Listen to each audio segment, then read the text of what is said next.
नहमदुहु व नुसल्ली अला रसूलिहिल करीम अम्मा बाद फ़अऊज़ु बिल्लाहि मिनश शैतानिर रजीम बिस्मिल्लाहिर रहमानिर रहीम।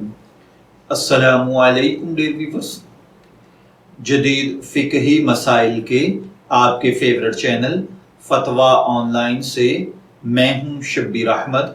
हमारा आज का टॉपिक है फ़ाइनेंशियल ट्रांजैक्शन। ये एक सवाल है जो कि सनाउल्लाह साहिब ने पूछा है।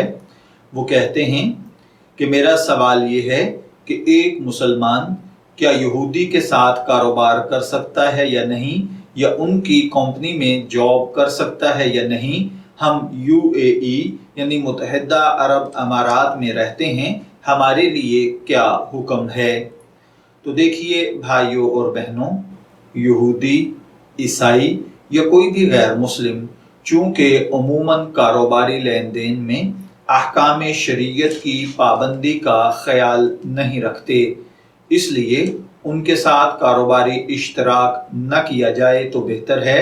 लेकिन अगर उनके साथ कारोबारी इश्तराक की वजह से अहकाम शरीयत की मुखालफत ना होती हो तो फिर इसमें जॉब करना या उसमें पार्टनरशिप करना कोई मज़ायका नहीं रखती।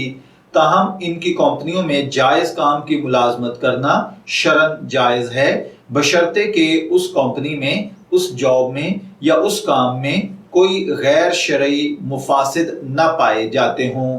शब्बीर अहमद को इजाज़त दीजिए, फिर हाजिर होंगे किसी नए टॉपिक के साथ। तब तक के लिए अल्लाह हाफिज़।